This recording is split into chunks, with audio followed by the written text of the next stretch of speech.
तुमची या काय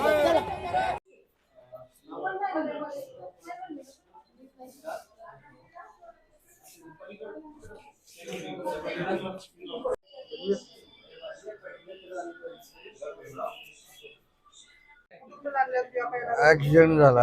आम्ही निवासी मुकबधीर विद्यालय उमरगा इथून कानाची मशीन देतात. इथून शिबिर होतं इथे श्रवण यंत्र. त्या शिबिरासाठी येत होतो. येत असताना हॉटेल भाग्यश्री येथे आम्ही सरळ येत असताना लेफ्ट साईडने पाठीमागून कारवाला आला आणि टेम्पोला कट मारला. कट मारल्यानंतर राईट साईडने कंटेनर जात होतं. आमच्या ड्रायव्हरनं राईट साईडला गाडी ओढल्यावर कंटेनरला धडकली गाडी आणि खड्ड्यात जाऊन पडली.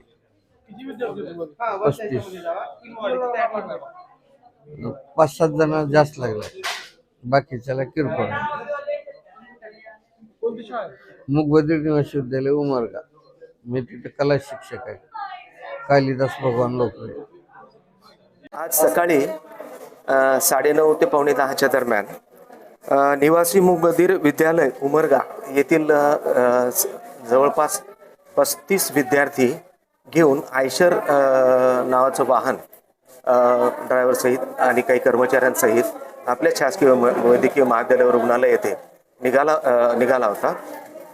दरम्यानच्या काळात वाटेमध्ये तुळजापूर रोडवरती गाडी समोरच्या एका गाडीला ही विद्यार्थ्यांची गाडी धडकली आणि रस्त्याच्या खाली म्हणजे पलटी झाली. तर त्यामुळं तिथून लागलीच तुळजापूरचे अधीक्षक वैद्यकीय अधीक्षक यांनी मला आणि माझ्या डॉक्टरांना संपर्क साधला आणि आम्ही इथं तात्काळ सर्व विद्यार्थी येण्याच्या आधीच व्यवस्था त्यांची ट्रीटमेंटची व्यवस्था करून ठेवली होती. आता इथं आलेल्या विद्यार्थ्यांपैकी एक विद्यार्थी गणेश लिंबोळे याचा एक छोटासा हाताचा फ्रॅक्चर आहे आणि दुसरा विद्यार्थी ड्रायव्हर एक थोरात नावाचे जे ड्रायव्हर आहेत त्यांच्या डोक्याला थोडंसं मार लागलेला आहे, पण ते धोक्याबाहेर आहेत दोघंही. एक विद्यार्थी आहे नोमान शेख, त्याच्या डोक्याला थोडंसं मेंदूला धक्का लागलेला आहे. त्याची तपासणी झाली आणि CT स्कॅनसाठी आणि बाकी गोष्टीसाठी ट्रीटमेंटसाठी आपण त्यांना ICU मध्ये घेतलेले आहेत.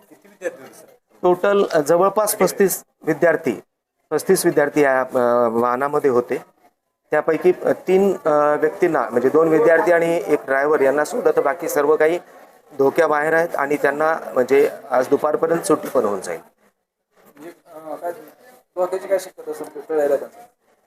एकाच विद्यार्थ्याला फक्त आपण आता म्हणजे 2 विद्यार्थ्यांना इथं ठेवतो आणि एक कर्मचारी त्यांचा ड्रायव्हर त्यांनाच आम्ही इथं ठेवतोय. बाकी सर्व दुपारी किंवा संध्याकाळपर्यंत सुट्टी होते. 2 ते 3 पेशंटचा CT स्कॅनचा रिपोर्ट आल्यानंतर तो स्टेबल असेल तर ते पण यस. विद्यार्थ्यांची तपासणीचा कॅम्प आपल्याकडे आपल्या रुग्णालयात होता.